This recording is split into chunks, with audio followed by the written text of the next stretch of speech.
Knife attacks on public transport have people on edge and more police on patrol. President Lai seeks an economic deal with the EU, but faces a tough crowd. Ракети самі за себе скажуть.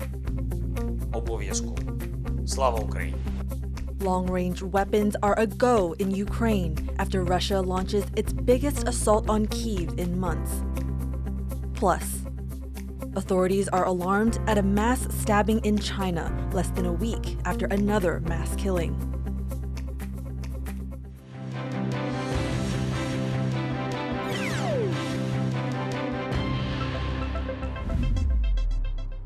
Good evening. Welcome to TaiwanPlus News. I'm Joyce Zhen. A man who pulled out a knife on a high-speed train has been arrested in central Taiwan. As Cadence Quaranta reports, it's the latest in a string of violent incidents on Taiwan's public transportation. Panic on Taiwan's high-speed rail after a man took out a knife and stabbed it into a tray table. Railway police say the man was sitting on the floor, blocking the entrance to a train car. He became upset after a woman stepped over him to enter the car and later went over and punched her. When other passengers jumped up to help, the man pulled out a knife from his backpack.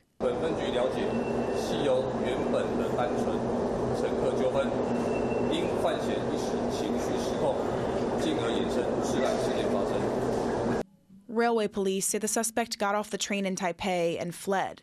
Police tracked him down and arrested him in central Taiwan a day later. He apologized over the incident. Railway police say he could face up to 2 years in prison for public intimidation. This is just the latest case of people pulling out knives on public transportation in Taiwan this year.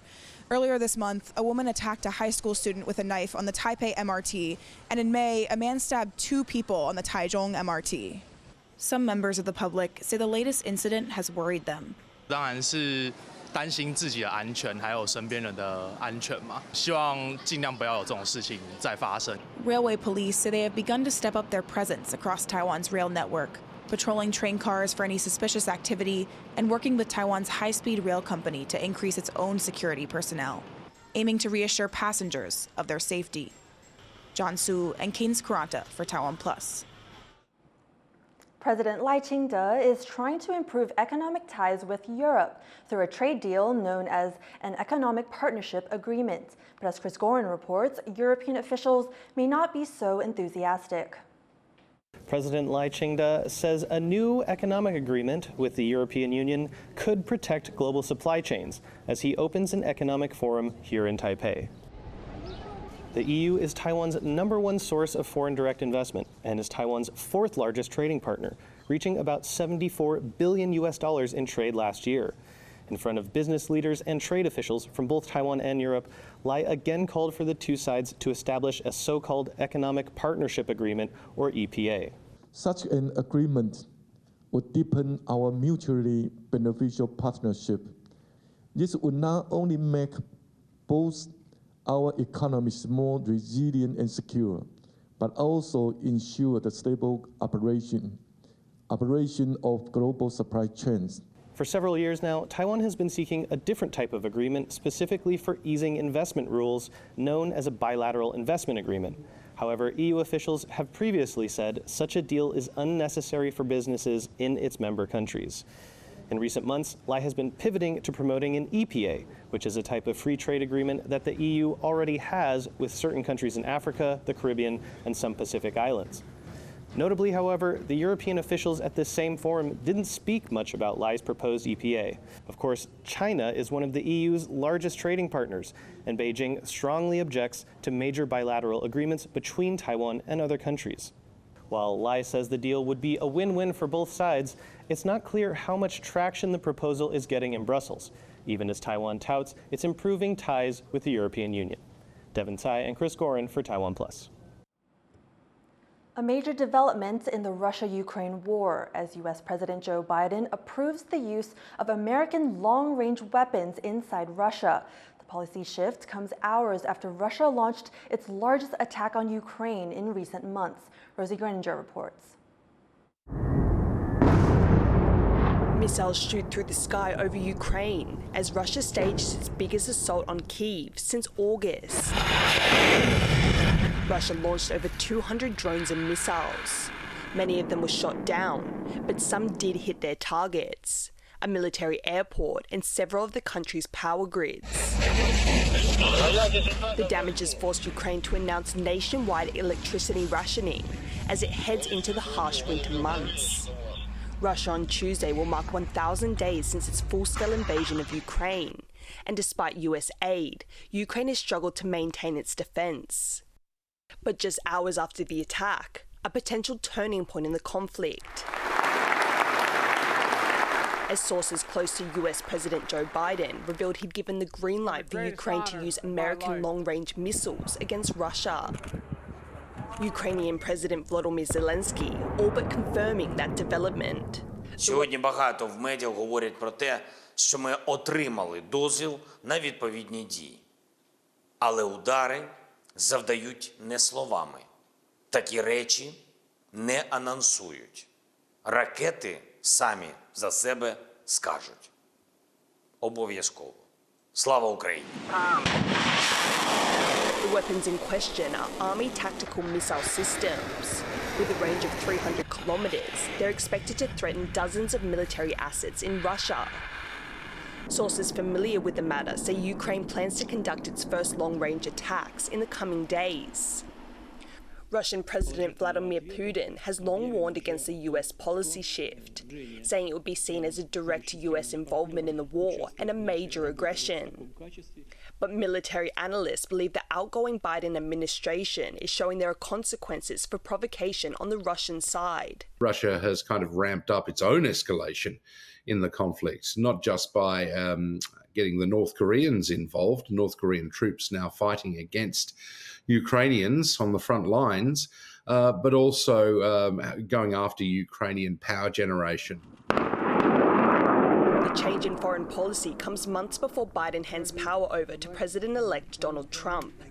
He has promised to cut funding to Ukraine, and this policy shift is expected to give a boost to the embattled country before he comes into office. But analysts are skeptical whether Biden's decision will change the course of the conflict. Yet it's expected to have some impact on the war, which continues to drag on. Dolphine Chen and Rosie Greninger for TaiwanPlus. As you just heard from Griffith University Professor Matthew Sussex, the Biden administration's move could show Russia the effects of involving North Korean troops in its war on Ukraine. Jeremy Olivier spoke with Sussex about what this could mean for Pyongyang and for the security situation in Taiwan. Officials from the Biden administration have told media that this decision is also sending a message to North Korea to not get further involved in Russia's war. Do you think that this could have any effect on Pyongyang's strategic thinking? I don't think it's going to change Pyongyang's course. It looks as though North Korea has made up its mind that it is going to be an Asian nuclear power taking part in European land wars.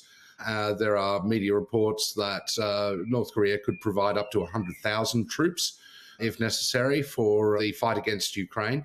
And whereas I think this decision to allow Ukraine to strike with attackers at longer range might be partly aimed at the North Korean leadership, saying, well, you know, you've become part of an escalation, we will follow suit. I think it probably has more implications for rear area Russian forces, which have been basically able to strike Ukraine with impunity. Ukraine has had the U.S. ATACMS in its arsenal for around a year, but is only now allowed to use them to their full capacity. What implications could this have for Taiwan, which has also just begun receiving the same missile systems from the U.S.? You'd hope that it doesn't come with the same caveat that Ukraine had on its use of those missiles, which is to limit it to about 80 miles. ATACMS can go for about 500 miles. And from a Taiwanese perspective, I think it's quite important for Taiwan's deterrent capability to be able to potentially inflict harm, not just on Chinese landing craft as they come close to the Taiwanese shore, but also to be able to reach out as a deterrent to China's anti-access area denial envelope. Do you think with this move by the U.S. that other European countries currently providing Ukraine with weaponry could follow suit? Well, look, I think the big potential sticking point here is Germany. Certainly, the United Kingdom has been more than keen to persuade the United States to allow the use of ATACMS at range. It certainly said that its Storm Shadow missiles, taking all the distance limitations off those. The German missile system that the Ukrainians really badly want is called Taurus.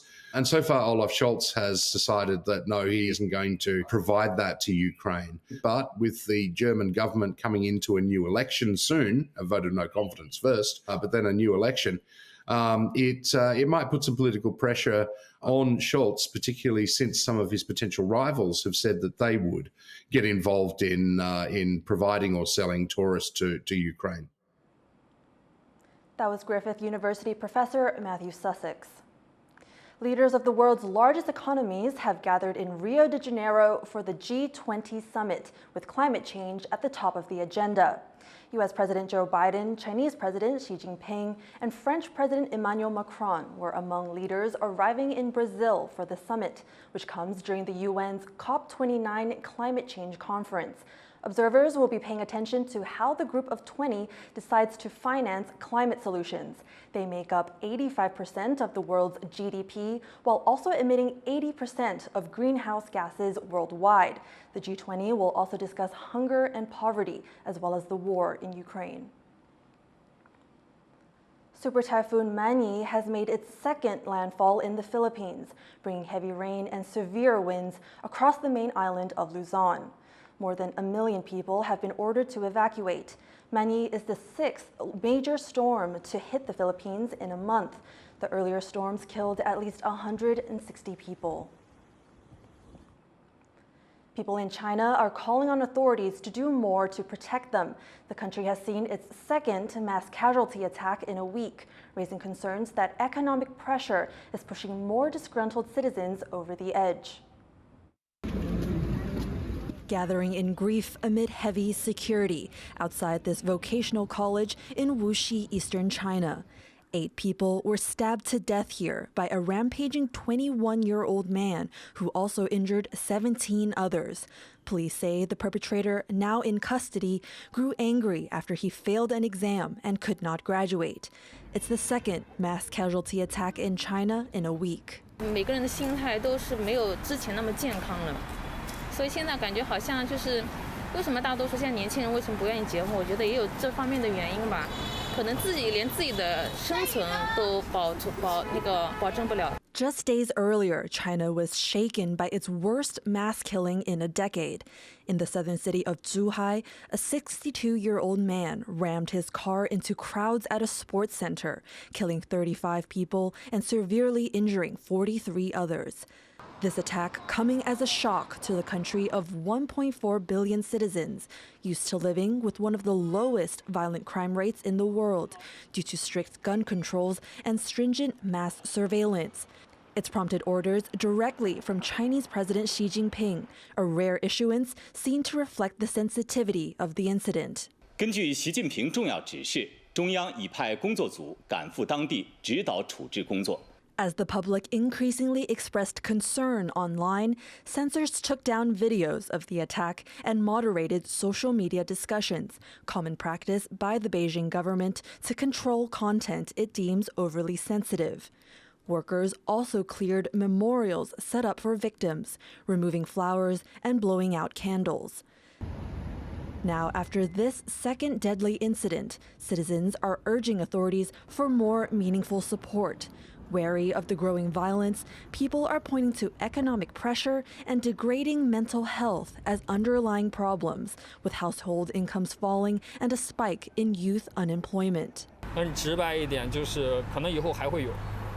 我觉得可能以后还是说希望我们的就是一些管理啊，各方面的机构啊、管理啊、预防啊这种能及时做到位。China is still working to find a solution for its economic slowdown. Its recent stimulus package still underwhelming investors. The stakes for its government now higher in the face of growing frustration and unrest from its citizens. Luffy Li and Joyce Zhen for TaiwanPlus. Coming up after the break. 人民权利不可弃，人民权利不可弃，限速修恶，限速修恶，不可不撤，不可不撤。Civic groups protest a judicial reform bill they say could bring the Constitutional Court to a halt.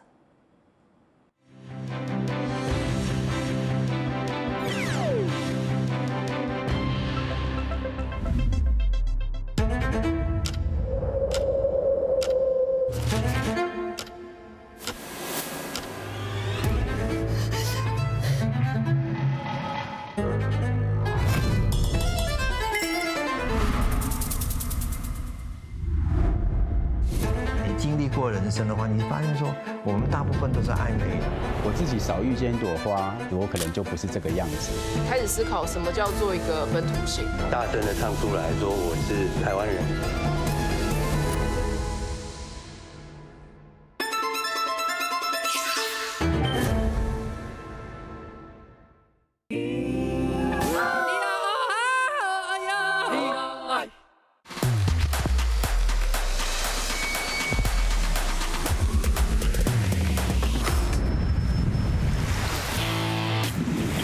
There's so many things that I wish the world could see.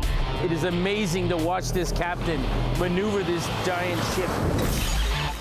It takes 3 days to cook this. The flavor is unbelievable, incredible. And it's my turn to make something inspired by Chef Gore. It's going to be quite a challenge. Can you imagine that? It's surreal, yes, so real. I can't give up. I got some ass kicking to do. Nice move. We're pushing each other to explore and experiment in new, different ways. 5, 4, 3, 2. A warm welcome to TaiwanPlus News. Exploring the issues that matter to you. Not just to Taiwan, the whole world is watching. 很多时候是我们眼睛看不到的地方。We might encounter mishaps and mistakes along the way. But at the end of the day, it just transmits something straight from the heart. Yes. Cheers. Bon appetit. It is about the fun and it's about the glamour and it's also about something much deeper than that. Sometimes you just gotta seize the opportunity. You just gotta do it. Have a place where you're appreciated for you exactly as you are and where you can shine and be seen.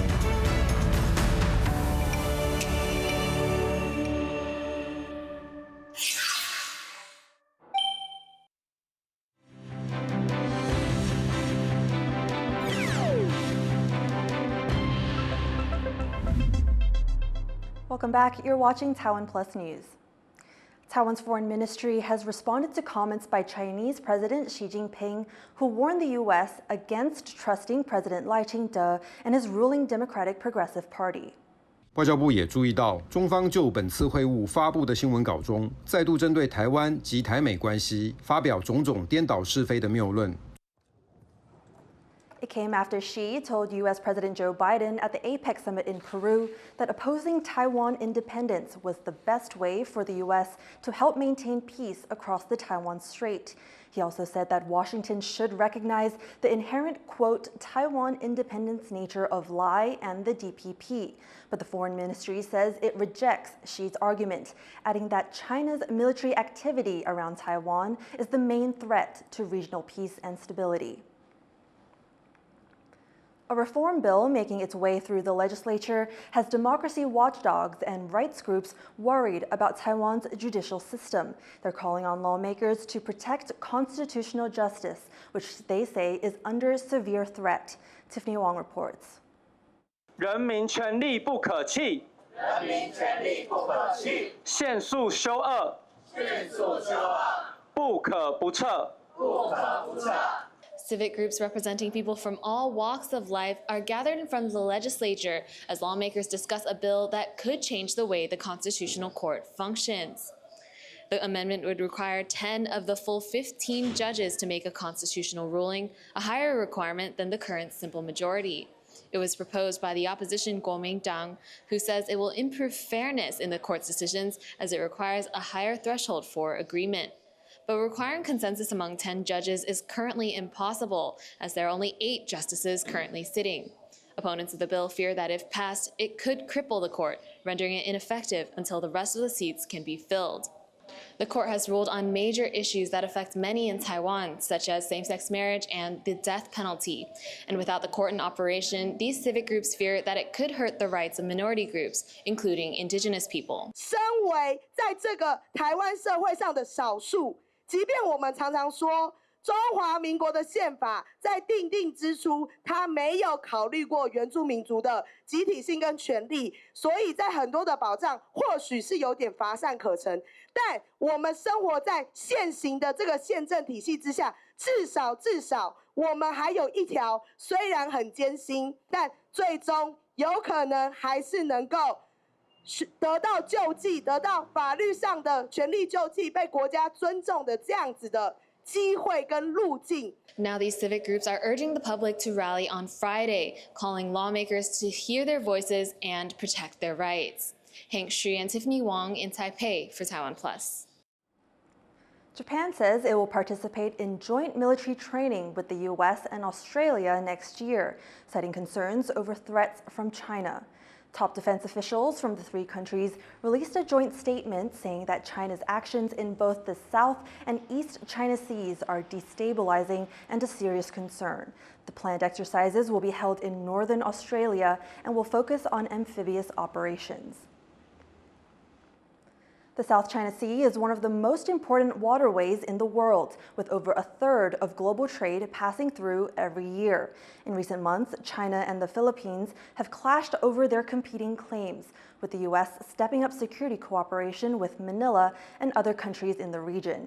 But how will the next U.S. administration deal with these tensions? Jaime Ocon spoke to Ray Powell, director of the Sea Light Initiative at Stanford University, to find out more.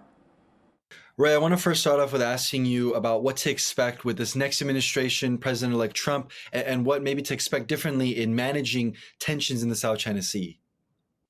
Well, so it's going to take a little bit, of course, to get the nominations through and figure out who is actually going to be in the seat. You know, and what we've seen so far is we've seen some very hawkish names come through, which indicates that, you know, there may be a fairly muscular approach. And you'll recall that in the South China Sea during the first Trump administration, there were quite a lot of, for example, a lot of freedom of navigation operations. They're sort of like a last line of defense. And in a sense, just kind of going back to them was sort of like what we had at the time.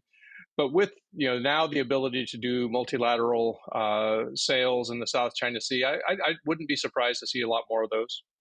And how do you think the Philippines is reacting to this, all this rhetoric from the Trump administration, or this incoming administration about more engagement in Asia?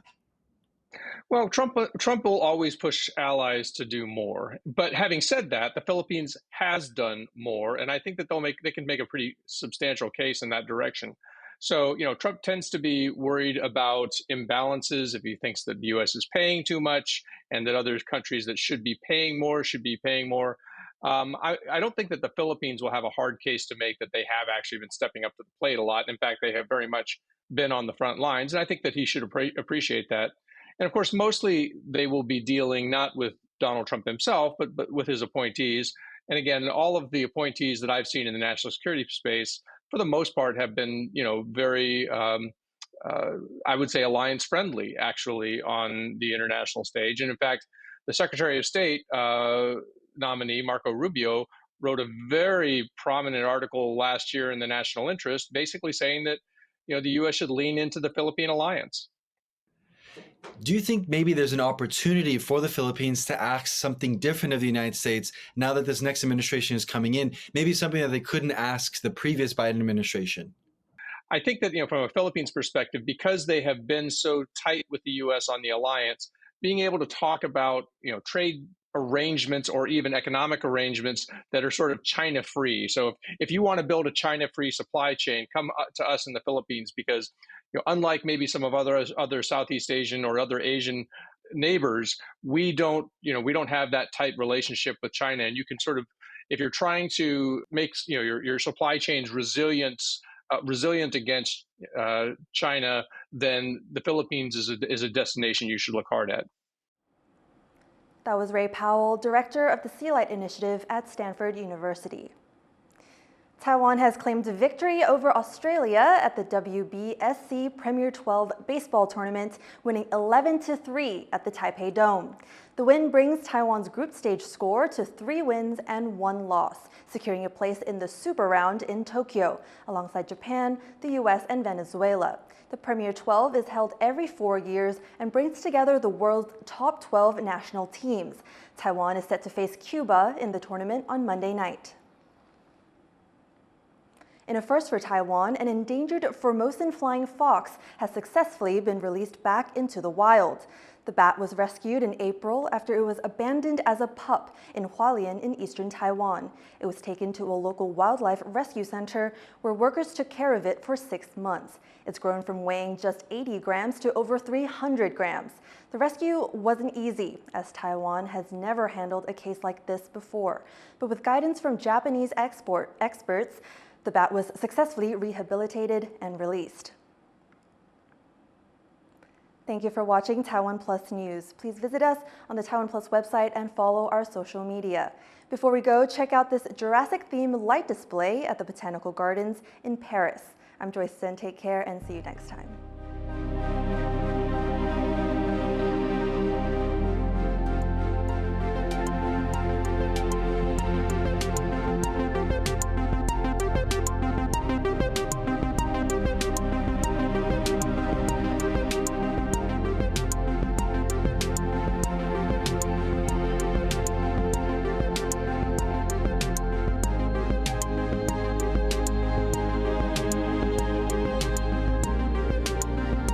For more stories from here in Honolulu, Hawaii, and around the world, make sure to visit us on social media.